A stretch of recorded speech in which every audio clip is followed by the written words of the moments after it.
ఒకసారి దేవతలే అడ్డంకుల్లో చిక్కుకున్నారు.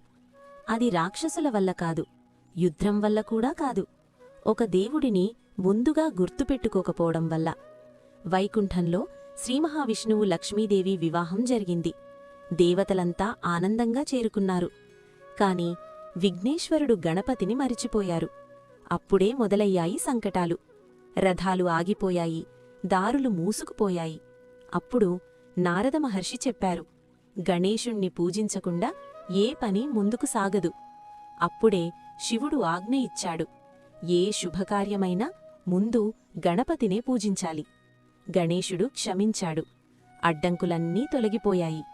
అందుకే ప్రతి నెల సంకటహర చతుర్థి, సంకటాలు హరించే రోజు.